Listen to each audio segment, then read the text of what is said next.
안녕하세요. 아이언페이스입니다. 이제 5월 말이 다가오고 있고 암호화폐를 포함한 모든 자산시장은 금리 상승과 인플레의 지속적인 위협으로 상당한 시장 하락을 경험하고 있고, 연준의 추가적인 빅스텝에 대한 우려와 함께 시장 참여자들 또한 마치 짧은 기간의 동면처럼 느껴질 정도로 상당한 위기감이 지속되고 있는 듯합니다. 그러나 이러한 거시적 위험에 대해서 일반 투자자와는 달리 고래들은 큰 관심도 없고 움직임도 보이지 않고 있습니다. 오히려 대폭적인 시장의 단기 조정이나 새로운 강세장을 기다리고 있을 법합니다. 오늘은 지난 한 주간의 암호화폐 시장 전반적인 분위기를 볼 수 있는 다양한 뉴스들과 향후 기대되는 움직임에 대한 정보를 공유하는 시간을 갖도록 하겠습니다. 비트코인에 대한 극단적인 반대의 전망과 그 이유들을 살펴보고 단기적으로 그리고 중장기적으로 시장의 흐름은 어떠할 것인지에 대해서도 함께 공유하도록 하겠습니다. 그래서 오늘의 주제는 비트코인의 운명의 날이 다가오고 있다. 8,000불 수준의 하락 혹은 38,000불 이상의 폭등입니다.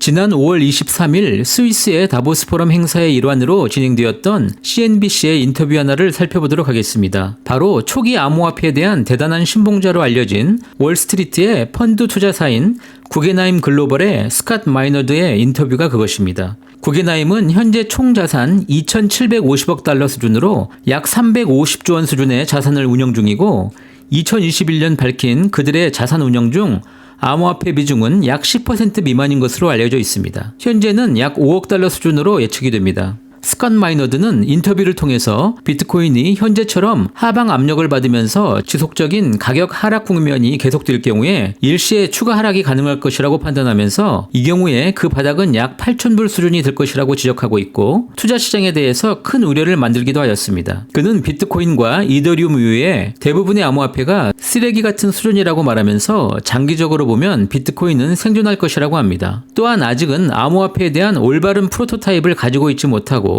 암호화폐는 기본적인 가치를 저장하고 교환 매체가 되면서 또한 계정의 단위가 되어야 한다고 지적합니다. 아마도 화폐로서 널리 사용되지 못하고 있는 비트코인의 문제점을 지적한 것으로 보입니다.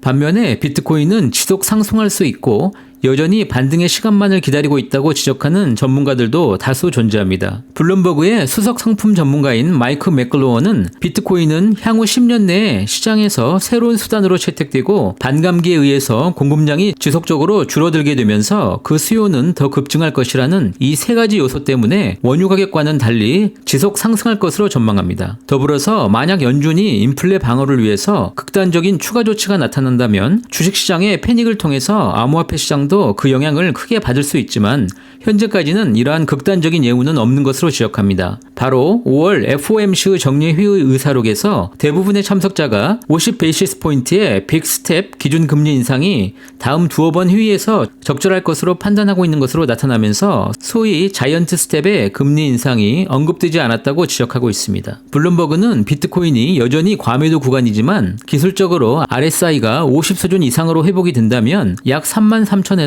35,000불 수준까지 제한적 반등이 가능할 것으로 내다보고 있습니다. 시장은 연준의 지속적인 자이언트 스텝에 집중하면서 극단적인 변동성에 대해서도 대비하고 있을 것입니다. 이러한 극단적인 가격 예상의 정점을 찍는 리포트는 바로 JP모건의 노트인 듯합니다.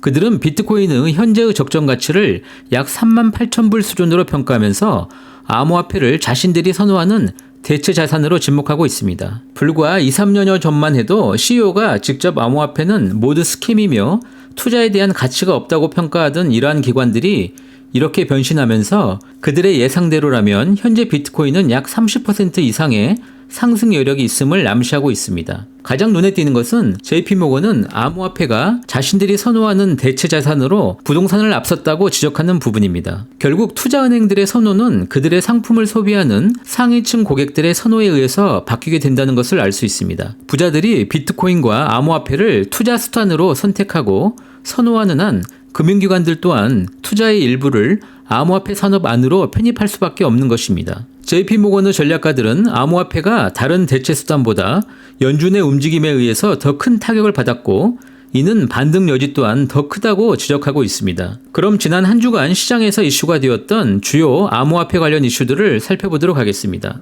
첫 번째, 미국 통화감독청 OCC의 마이클 쉬 청장은 암호화폐 산업이 너무 빨리 성장함으로써 기존 경제가 이를 제도적으로 수용할 준비가 아직 되지 못하였다고 지적하고 있습니다. 그러면서 이번에 발생한 테라 사태가 하나의 모닝콜 역할을 해야 한다고 지적하면서 업계의 긍정적인 발전을 요청하고 있습니다. 두 번째, 미국의 시장 조사기관인 비스포크 인베스트먼트 그룹은 현재 지속적으로 발생하는 비트코인의 하락은 모두 미국 증시가 개장했을 때 발생한 것으로 최근의 약세는 비트코인 자체의 추세가 아닌 투자자들이 시장 변동성에 대한 공포로 현금을 모으고 자산을 매도하는 시장 분위기에서 비롯되었다고 지적하고 있습니다. 결국 암호화폐와 비트코인도 금융투자 포트폴리오라는 의미입니다. 세 번째, 한국의 스테이블코인 프로젝트인 테라루나가 한국 거래소에서 모두 퇴출되었지만 새로운 테라 2.0 프로젝트 제안이 통과되면 한국의 거래소 업비트가 에어드롭을 지원하겠다고 밝히면서 5월 27일 이후 테라 사태가 어떤 국면을 맞이하게 될지 시장은 여전히 그 여진에서 벗어나지 못한 채 결과를 기다리고 있습니다. 커뮤니티의 다수가 테라 2.0 계획에 찬성함으로써 아마도 새로운 루나 프로젝트가 실현이 될지 여전히 수많은 법적 이슈들이 얽힌 상황에서 아직은